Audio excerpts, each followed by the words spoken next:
The logs are boomed into giant rafts at this point. They face a 50-mile trip to the paper mill, most of it on the Manicouagan River.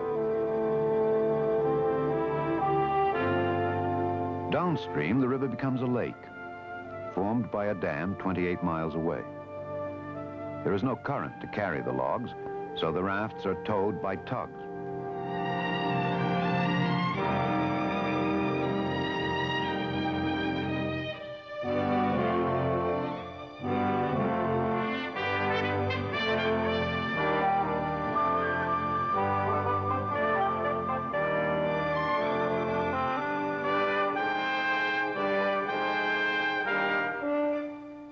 At the dam, the rafts are broken up and the tugs return up lake.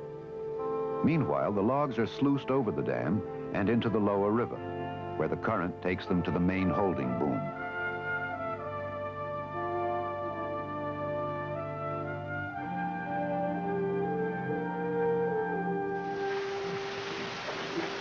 The boom can hold enough wood to keep the mill running 9 months or more.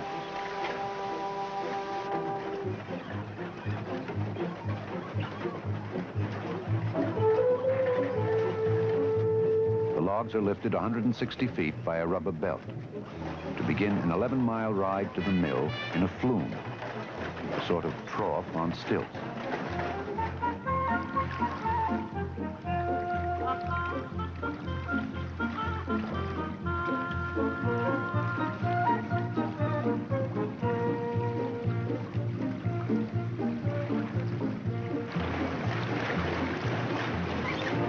Paper making takes power, lots of it.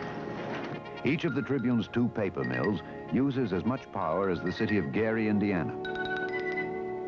The McCormick Dam, 10 miles away on the Manicouagan River, provides power not only for the Baie-Comeau mill, but also for an aluminum smelter, grain elevator, and communities in the area. At the mill yard, the logs go to the barking drums. Friction of log against log and against the ribs of the drum tears off the bark.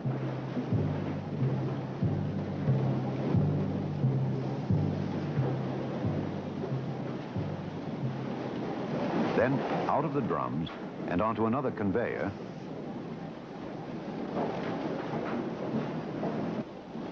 either to be stored for use during the winter when freeze-up prevents fluming, or to be fed directly into the mill.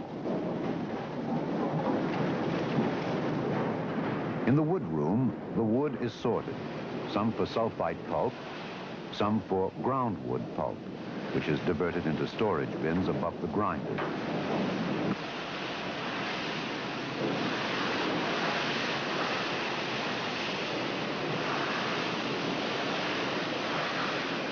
There are 28 grindstones, each 5 feet in diameter and weighing about 12 tons. The logs are pressed against the rotating stones that grind them into pulp. It takes a combination of 80% ground wood pulp and 20% sulfite pulp to make newsprint for the Tribune's high-speed presses.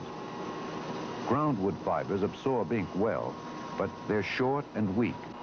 Sulfite fibers are longer and bind the ground wood together, giving strength and flexibility to the paper.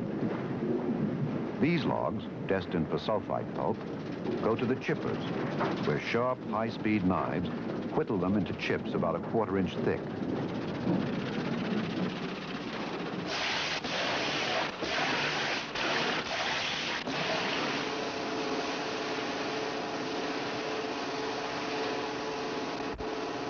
Chips the right size fall through a vibrating screen and are conveyed to the digesters, where they're cooked under pressure with chemicals to make sulfite pulp.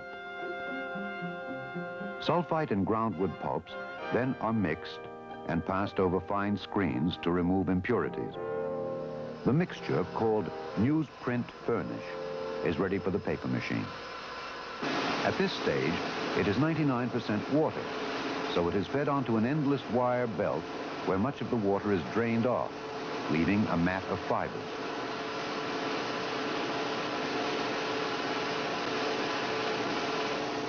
More water is squeezed out before the sheet passes through the dryers, 58 heated drums.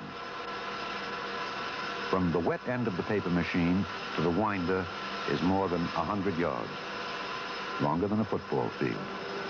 Yet the paper machine is built with the precision of a fine watch.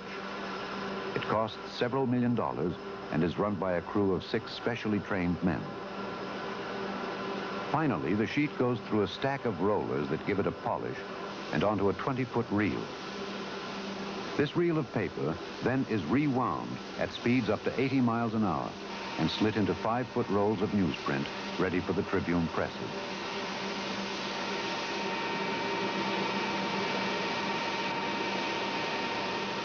Now to the automatic wrapping machine, where heavy paper is put on to protect the roll on the final leg of the long trip from trees to Tribune.